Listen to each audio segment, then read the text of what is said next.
Hi friends, ఇది వచ్చేసరికి second video. And నిన్న వచ్చేసరికి నేను సమ్ శాలరీ చెప్పాను. ఈ సమ్ ప్లస్లో మనం యావరేజ్ పెడితే మనకి యావరేజ్ శాలరీ వస్తుంది.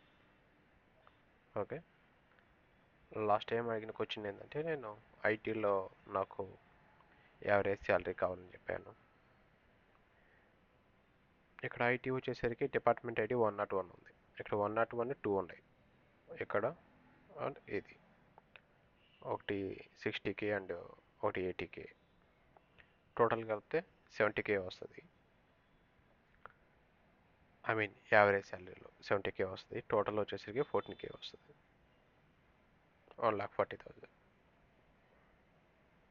టోటల్. ఇది యావరేజ్ వచ్చేసరికి నేను రెండు ఒకటేసారి చూపిస్తాను చూడండి. ఇది కామా పెట్టాను. నాకు యావరేజ్ శాలరీ కూడా కావాలంటే యావరేజ్ ఆ కాలం నేమ్ తీసుకుంటాను నేను.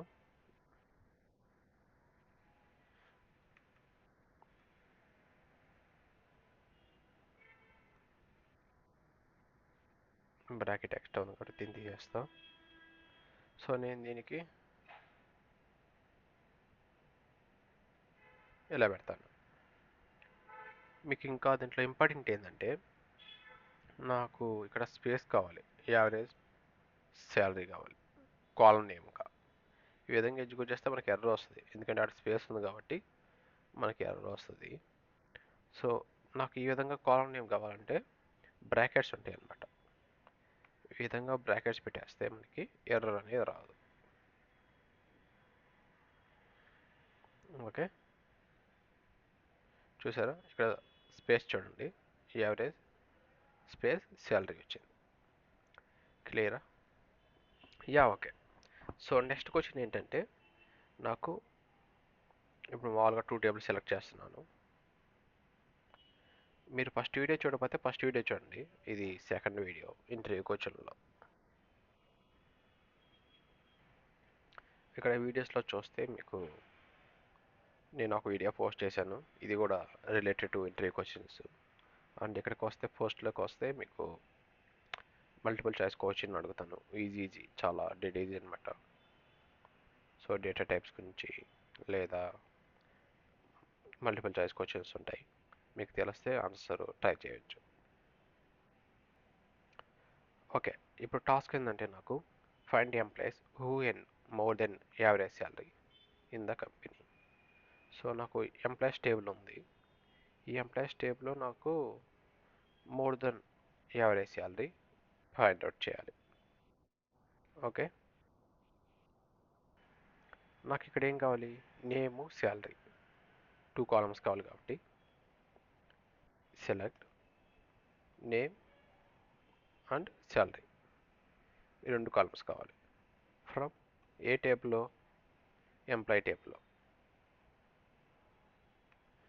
Okay, wear salary greater. Okay,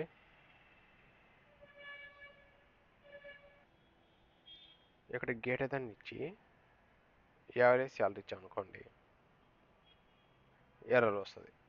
ఇలా మనం డైరెక్ట్గా ఇవ్వకూడదు, ఎర్రర్ వస్తుంది అన్నమాట. సో అప్పుడు మనం ఏం చేస్తామంటే వేర్ శాలరీ పెట్టాం కదా, నెక్స్ట్ సెలెక్ట్ యావరేజ్ శాలరీ. ఏ టేబుల్ నుంచి? From employee.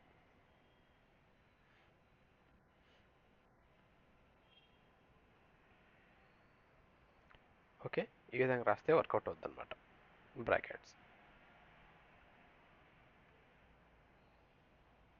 సో ఇప్పుడు ఫైండ్ అవుట్ చేస్తే మనకు నేము, శాలరీ అనేది రావాలి. చూసారా?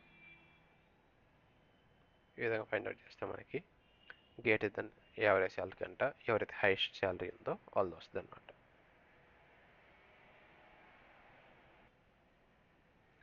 ఓకే, నేను ఒక చిన్న టాస్క్ ఇస్తాను, జస్ట్ డెడ్ ఈజీ. ఇది నాకేం కావాలంటే సెలెక్ట్ స్టార్ ఫ్రమ్ ఎంప్లాయీస్ ఉంది కదా. ఓకే, ఇది ఎంప్లాయీస్ ఉంది. నాకేం కావాలంటే హైయెస్ట్ శాలరీస్ ఉన్నాయి కదా, హైయెస్ట్ 3 శాలరీస్ కావాలన్నమాట. హైయెస్ట్ 3 శాలరీస్ వచ్చేసరికి 90K, 80K అండ్ 75K, ఈ మూడు వస్తాయి. నాకు ఈ మూడుని సెలెక్ట్ చేయాలన్నమాట. ఓకేనా? ఈ మూడు తప్ప రిమైనింగ్ అనేది ఉండకూడదు. ఓకే, ఇది నేను రేపు మీకు ఎక్స్ప్లెయిన్ చేస్తాను. ఇది చాలా ఈజీ, ఇవన్నీ చాలా బేసిక్స్. సో నేను నెక్స్ట్ మళ్ళీ అడ్వాన్స్ చెప్తాను. ఇది నా ఇన్స్టా ఐడి. మీకు ఎవరికైనా ఏమైనా క్వశ్చన్స్ ఉంటే నాకు పింక్ చేయండి, నేను హెల్ప్ చేస్తాను. రియల్ టైం సపోర్ట్ కావాలన్నా నేను ట్రై చేస్తాను. ఓకే.